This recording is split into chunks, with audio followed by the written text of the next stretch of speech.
Order. The question is that the honourable member have leave to bring in the bill. Mr. John Healey. Mr. Speaker, this bill attacks the most basic, most benign feature of trade union work. The day-to-day support for staff at work by their colleagues prepared to volunteer as trade union representatives. The attack last time was led by the member for Cannock Chase in this chamber. And I had thought he may be detained elsewhere. But I have to say to the honourable member for Hereford and South Herefordshire, I'm surprised to hear him bringing in this bill. He's a member who is gaining a growing reputation for hard work and intelligent comment. But his speech today in the House was a cheap shot speech based on ignorance, on ideology and on inaccurate briefings from the Taxpayers Alliance. He talks about trade union accounts and he talks about public service, but this bill is a broadside against trade union organising in both the public and the private sector.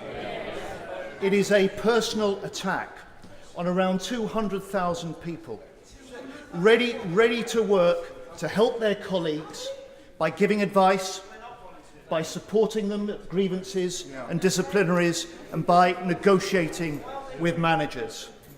This is difficult, it's demanding work, and yet many of those representatives are also ready to take on extra special responsibilities for improving health and safety, for improving equality, for improving training, for improving environmental standards.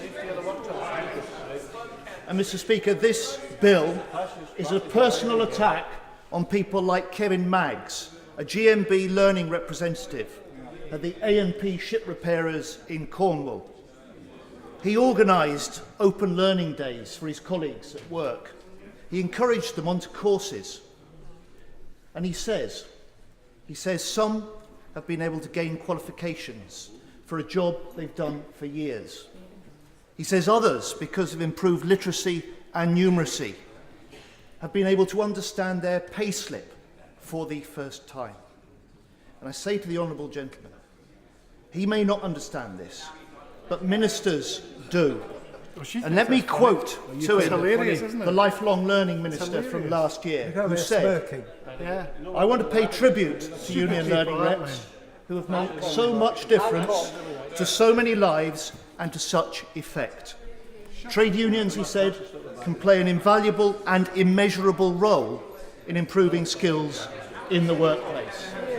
Now, Mr. Speaker, that's why the government rightly is investing £33 million to support union learning. That's part of the £110 million condemned by the Taxpayers Alliance. Now, Mr. Speaker, many trade union reps rightly receive paid time off from their other work to carry out these duties. Many also devote much of their own time to that work. And there was a recent government survey that showed reps in the public sector contribute up to around 100,000 unpaid hours each week to carry out their duties. Mr. Speaker, our union reps are the unsung heroes of the long, proud British tradition of volunteering.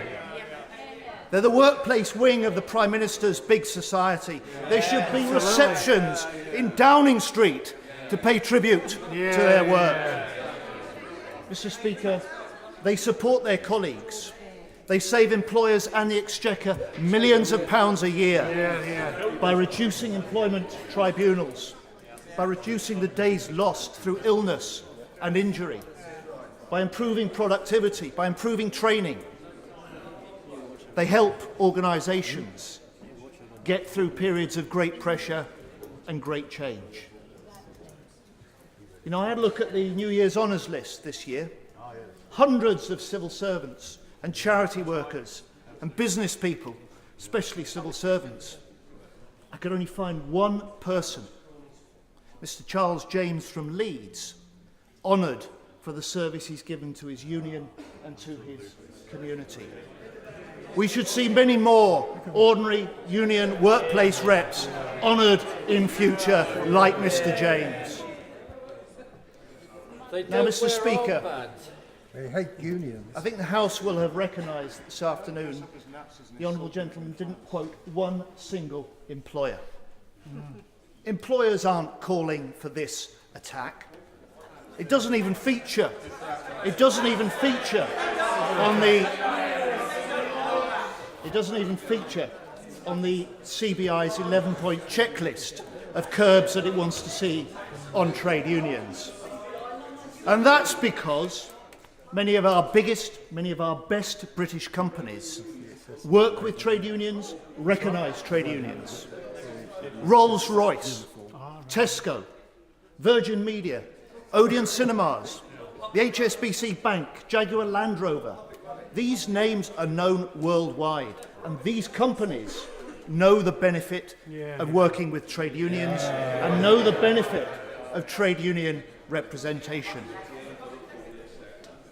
And Mr. Speaker, if you accept that employers as well as employees benefit from union representation, then it is entirely right to expect employers to make a contribution towards the costs. Yeah, absolutely. That's why his bill is wrong. And let me just say one final thing to him and his colleagues. Many trade unionists voted Conservative at the last general election. Too many. Some even voted Lib Dem. Never again. Never again. They don't deserve this, and the bill does not deserve support from any part of this House. Yeah.